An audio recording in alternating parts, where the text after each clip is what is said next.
What's up, guys? I hope you're all doing well, and thank you so much for popping into my review for Joseph Kosinski's new film, F1, the movie. This is starring Brad Pitt as a racer who doesn't race for the money or for the fame, but he races because he loves the sport and he wants to feel like he's flying, as he references in the film.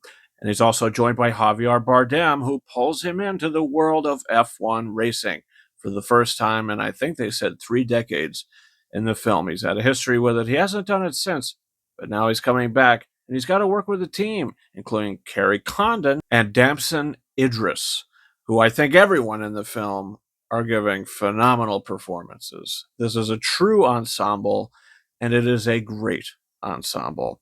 Brad Pitt is a total movie star, just like Tom Cruise, and you can do a double feature of Top Gun, or not Top Gun, I was looking at the poster, Mission Impossible, The Final Reckoning, and F1. You can do a double feature in theaters right now, and I think that that's a pretty good time at the cinema. Two of my favorite films of the year. That's right, F1 is certainly one of my favorite films of the year.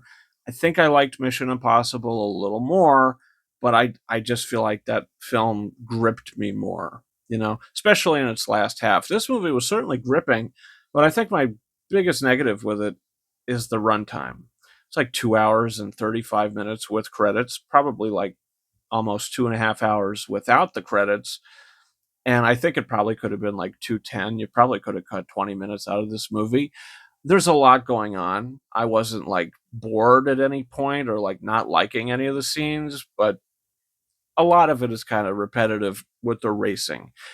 Not like extremely repetitive to this, like, oh my God, another race movie, because they're all done extremely well. The filmmaking at hand here is fantastic. The cinematography, the sound design, the score by Hans Zimmer, all of it, top-notch stuff. I don't think this is one of Hans Zimmer's best scores, or maybe even one of his most memorable scores, but it's a good score and it plays good for the film. The soundtrack is also great, but the runtime is a little long. And I think that the screenplay, even though the story's good and it plays out pretty nicely, it's a little predictable. And I think that it hits some familiar beats, and some of the dialogue is a little rough as well, I thought. A lot of Kerry Condon's dialogue I felt was a little rough. And it's not her delivery, it's not her acting, it's just the screenplay. And this is the same writer of Top Gun Maverick, but he also wrote Absolute Losers with Transformers 2 and 4. He also wrote Transformers 3, but I like Transformers 3. So he's got hits and misses. So it's the filmmaking at hand here, the direction and everything going on behind the camera and in front of the camera, that worked really well for me. It just felt a little long. Other than that, I thought it was a great movie, really immersive, really well made, and I'm going to give it a very, very, very, very strong 4 out of 5 stars. I think if the runtime was a little shorter and it was just a little tighter, I think that this would have been potentially a 5 out of 5 film.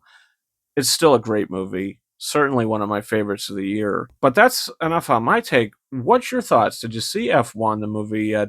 Comment down below. What's your thoughts on John Kosinski as a director? The guy also directed Tron Legacy, which I'm going to be looking at that in a couple months when we get closer to the third Tron film. So you can subscribe to the channel for a bunch of reviews coming in the future, including Superman and Jurassic World Rebirth, and reviews already up on the channel now, including new releases for Disney Pixar's new film Elio and 28 Years Later.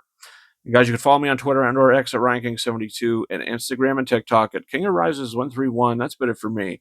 Thank you so much for watching my review for F1, the movie. And until next time, over and out.